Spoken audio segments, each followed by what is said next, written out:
है, अगर मैं ठीक समझता हूँ तो शायद वो आपके सामने रखना चाहता हूँ। हो सकता है गलत भी हो, तो मैं तो मनो फेस रीडिंग से बता रहा हूँ। उनका मन भाव है कि जो 2024 का चुनाव है लोकसभा का, उसमें किसी भी कीमत में एनडीए सरकार में नहीं आना चाहिए। ऐसा मैंने महसूस किया है। आरएसएस की सरकार नहीं बननी चाहिए। आरएसएस की सरकार नहीं बननी चाहिए, नहीं तो हमारे लिए भारी नुकसान हो सकता है। नुकसान हो रहा है, बड़ा नुकसान हो सकता है ना। अब हम जितने साथी बैठे हैं, ये पावर, संपूर्ण पावर हम लोगों के हाथ में नहीं है ना। तो अब ये पावर है राजनीतिक दलों के हाथ में। तो मन भाव ऐसा है कि जो आरएसएस के द्वारा संचालित दल हैं, उन्हें छोड़कर जो दूसरे दल हैं, उनको कम से कम इस घड़ी में एक साथ खड़े हो जाना चाहिए, है ना। और उसमें यूपी में तो हम विशेष रूप से बात कर सकते हैं तो समाजवादी पार्टी और बहुजन समाज पार्टी की, बाकी छोटे छोटे संगठन हैं। हम लोग राजनीति की बात नहीं करते कभी, वो तो मैं डॉक्टर साहब की भावनाओं को समझते हुए बात कर रहा हूँ। नहीं, हम नहीं छूते राजनीति को, है ना। हो जाना चाहिए, ठीक है। अगर वो ऐसा नहीं कर पा रहे हैं, राजनीतिक नेता हमारे बहुजन समाज के लीडर एक साथ इकट्ठे नहीं हो पा रहे हैं, तो क्या उपाय है। अब भाई हमारे हाथ में तो है नहीं, न सपा हमारे हाथ में है, न बसपा हमारे हाथ में है ना। और ना हमारे पास इतनी ताकत है कि हम दोनों को विवश कर दें, मजबूर कर दें। क्यों साहब? तो फिर क्या करना चाहिए? तो डॉक्टर साहब की ऐसी भावना है, मैं महसूस कर रहा हूँ कि फिर समाज को गठबंधन करना चाहिए। समाज को आपस में गठबंधन करना चाहिए कि भाई समाज इकट्ठा होके SC ST OBC और माइनॉरिटीज़ के लोग इकट्ठा होके ऐसा निर्णय लें कि जो आरएसएस द्वारा संचालित पार्टी है, उसे जो हराता हो उसी को मदद कर दे, ऐसी भावना डॉक्टर साहब आपकी कि कोई और है? नहीं हो तो ऐसे कर दो, नहीं हो तो ऐसे कर दो, ठीक है, नहीं बिल्कुल सही है, होना चाहिए। समाज है ना। को की जरूरत है, बहुत जरूरत है। ये मुझे लग रहा है गैर राजनीतिक उस है वो, है ना। गैर ये मेरे ख्याल ऐसा उनका भाव है शायद। एक बार मेरी उनसे बात भी हुई थी दिल्ली में आधे घंटे, तो वो मेरे से यही चिंतन करते रहे थे। तो मैंने तो उनको ये कह के कि डॉक्टर साहब हमारे पास कुछ नहीं है, ना किसी का बनाने का, ना किसी का बिगाड़ने का, तो हमारा दिमाग मत लगाओ इस काम में। तो लेकिन ऐसा हो सकता है, ये किया जा सकता है, ऐसा वो चाहते हैं। उनकी बात है, ये मेरी बात नहीं है, ठीक है। अब हमको करना क्या है? सतत चलने वाली प्रक्रिया को फॉलो करना है ना। सतत चलने वाली प्रक्रिया। जैसे एक बात आई थी कि जब हमारे धम्म प्रिय अशोक सम्राट ने धम्म स्वीकार कर लिया था और उनकी वो पीढ़ी 10 पीढ़ी चली बृहदत्त तक, तो बृहदत्त जब चक्रवर्ती सम्राट थे तो वहाँ पर 2 लोग बुद्धिस्ट थे, ठीक है। एक राजा, एक भिक्षु। ये बड़ा स्पष्ट समझ लीजिए आप। बुद्ध धम्म का पतन क्यों, अगर आप इसका अध्ययन करेंगे तो आप इस नतीजे पर पहुंचेंगे कि 2 लोग ही बुद्धिस्ट थे, एक राजा, एक भिक्षु। प्रजा बुद्धिस्ट नहीं थी। और चूंकि राजाओं का राज जब होता था तो जिसका राज होता था वो तलवार की ताकत पर या बेटा का कत्ल करके या भाई का कत्ल करके जो राज सत्ता हथिया लेता था, प्रजा उसी की जय जयकार करती थी। चूंकि जब वकील नहीं थे, दीवानी नहीं थी, SP DM कलेक्टर नहीं बैठते थे, कहीं किसी की सुनवाई नहीं होती थी, इसलिए उनकी मजबूरी थी कि जिसका राज है उसी की जय जयकार, है ना। तो अब ये दो लोग कत्ल हो गए, राजा को भी कत्ल कर दिया और भिक्षुओं को कत्ल कर दिया। कत्ल करने वाले का एक भिक्षु का सर कत्ल करके लाने वाले को 100 सोने की असरफियां इनाम घोषित कर दी गई। दोनों कत्ल हो गए ना, दोनों कत्ल हो गए, इसलिए हमारा धम्म हमसे चला गया, है ना। मेरा तो यहां तक कहना है कि सेना में भी धम्म नहीं था। ये मेरा अध्ययन है और इसके मेरे पे प्रमाण है। प्रमाण क्या है? प्रमाण यह है कि पुष्पमित्र शुंग ने जब अपने मालिक, अपने राजा, अपने मालिक की हत्या की तो सेना के बीच में की थी, पाटलिपुत्र में। तो वहां तो बहुत सेना थी। जब एक सेनापति अपने मालिक का कत्ल कर सकता है तो उसकी गद्दारी के रूप में दूसरे सैनिक को उसका ऑन स्पॉट कत्ल नहीं कर सकते थे? क्यों साहब? कर सकते थे ना। तो इसमें विशेष रूप से दो बातें रही होंगी। या तो ये रही कि पूरी सेना में पुष्पमित्र शुंग ने अपना जाल फैला दिया, उनने राजा के समर्थक सैनिकों को रखा ही नहीं, उसने अपने समर्थकों की सेना बना डाली, जैसा भी बनाई जा रही है अग्निवीर के नाम से। अग्निवीर भी वही फार्मूला है, 100 भर्ती करो, जैसे 1 लाख बच्चे जाएंगे तो कोशिश कर रहा है आरएसएस अपने ट्रेंड किए हुए बच्चों को मिलिट्री में भेजने की, लेकिन 1 लाख के 1 लाख नहीं जा सकते। तो उन्होंने ये माना कि 75,000 तो चले जाएंगे, वो 25,000 तो चले जाएंगे, 75 दूसरे चले जाएंगे। तो 4 साल में उनकी छटनी कर लो, पता कर लो, अपने 25 को रोक लो, परमानेंट कर दो, और जो अपने 75 नहीं है उनको बाहर निकाल दो। यही स्कीम है ना डायरेक्टर साहब।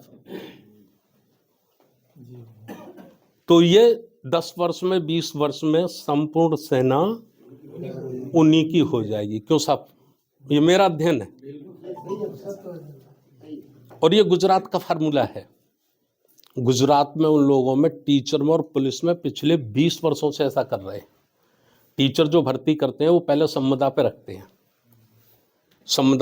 5 साल, और 5 साल बाद 75% निकाल देते हैं, 25 को परमानेंट करते हैं।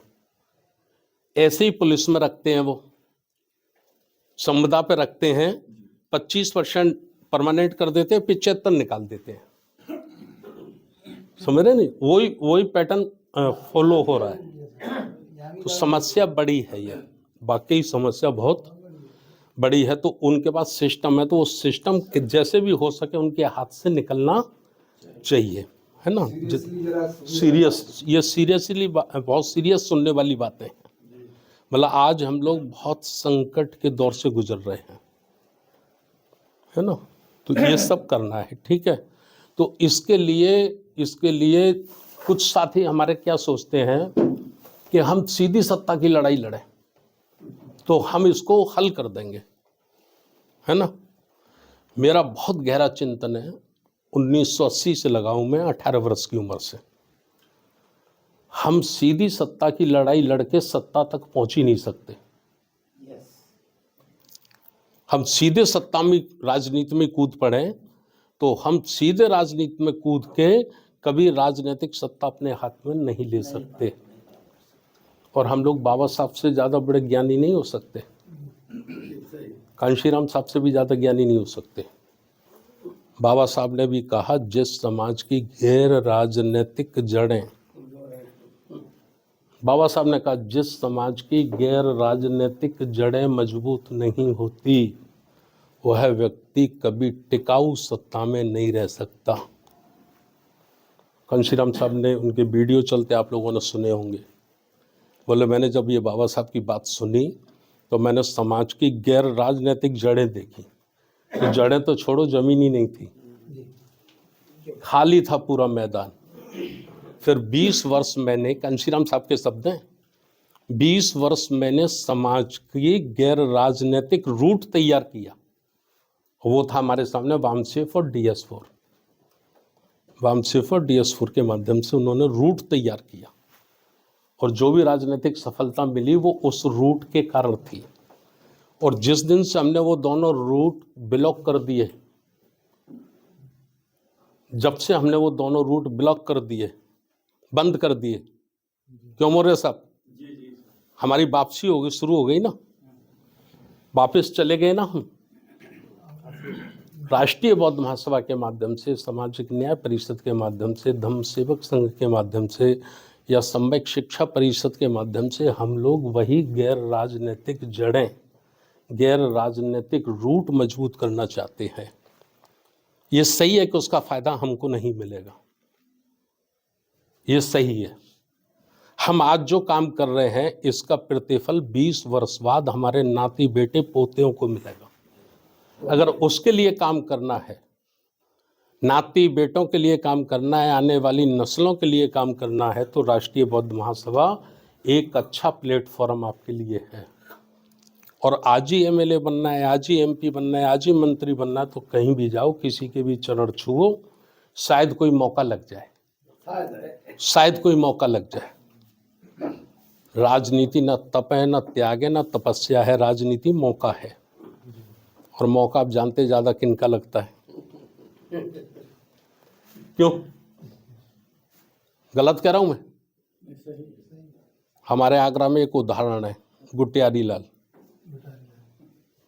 जीवन में कभी उसने 100 रुपये नहीं दिए पार्टी को, जीवन में कभी एक किसी मीटिंग में उसकी उपस्थिति नहीं, समझ रहे कि नहीं? और मौका लग गया, जिनके बर्तन बिक गए, जिनके बच्चे बर्बाद हो गए, वो गांव का सभासद ना बन पाए, वो 2 बार एमएलए हो गए। गुटारी, समझ रहे कि नहीं? और जब वो दूसरी बार हार गया, चुनाव हार गया, तो स्टेडियम में उसने कहा पार्टी खत्म। मुझे कुछ लोगों ने फोन किया, अरे भाई साहब, सर ये गुटियारी लाल क्या कह रहे हैं? मैंने क्या कह रहे हैं? बोले पार्टी खत्म। तो मैंने वो कौन सा गलत कह रहे हैं? अरे बोले साहब ऐसा पार्टी कैसे खत्म होगी, आप भी कह रहे गलत कह रहे। ओ भाई, उसकी पार्टी एमएलए से ही शुरू थी। फ्लाइट से आए, फ्लाइट से टिकट ली, सीधे लखनऊ के लिए बैठ गए एमएलए बन के। आजकल भाजपा में, तभी चले गए वो 2 महीने में। मैं इसलिए बातें कह रहा हूं कि राजनीति और राजनेताओं के ऊपर अगर समाज को छोड़ा जाएगा तो कभी भी कोई बड़ा धोखा आपके साथ हो सकता है। इसलिए समाज का रिमोट कंट्रोल सामाजिक लोगों के हाथ में ही होना चाहिए, जैसा 90 वर्षों में आरएसएस ने जाल बिछाया है ना, जिससे आज हम सब लोग परेशान हैं।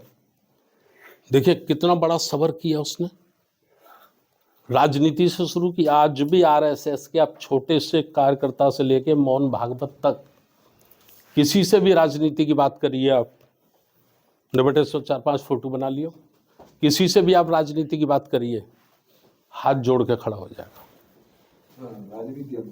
हमारा साहब राजनीति से हमारा कोई मतलब नहीं, हमारा राजनीति से कोई मतलब नहीं। हम तो राष्ट्र की सेवा में हैं साहब, हम तो हिंदुओं को संगठित कर रहे हैं साहब, नहीं तो ये सब कटकुए हो जाएंगे, इन सबको मुसलमान बना दिया जाएगा। समझ रहे कि नहीं? और मैं गारंटी से कह रहा हूं कि उनसे बड़ा कोई राजनीतिज्ञ नहीं है आज के देश में। गांव का प्रधान कौन बनेगा, वार्ड का पार्षद कौन बनेगा, देश का राष्ट्रपति कौन बनेगा, देश का प्रधानमंत्री कौन बनेगा, मुख्यमंत्री कौन बनेगा, ये तय केवल और केवल आरएसएस करता है, गैर राजनीतिक लोग करते हैं। क्यों सब करते हैं कि नहीं? तो क्या हम लोग ये ताकत पैदा नहीं कर सकते? अगर हम अपने मन में ये सोच लें कि भाई मुझे गांव का सभासद भी नहीं बनना, प्रधान भी नहीं बनना, एमएलए एमपी तो छोड़ो, कभी सोचूंगा ही नहीं। अगर इतना सा त्याग, इतना भर त्याग हम अपने मन में पैदा कर लें तो हम आरएसएस से ज़्यादा बड़ी ताकत का निर्माण कर सकते हैं। लेकिन यही हम नहीं कर रहे, ठीक है ना? 3 बातें बहुत आती हैं हमारे बीच में, खास करके 2 बातें। भाई हमको पढ़ाई लिखाई करनी चाहिए, बच्चों को पढ़ाओ, बच्चों को बड़े से बड़ा अधिकारी बनाओ, अच्छी बात है, बुरी बात नहीं है ना, लेकिन काय के लिए बनाओ? समाज को क्या फायदा है? मैं पूछता हूं, बहुजन समाज के SC ST OBC के जितने IAS और IPS बने हैं, IRS बने हैं, बड़ी बड़ी पोस्टों पे गए हैं, उनसे समाज को क्या फायदा है?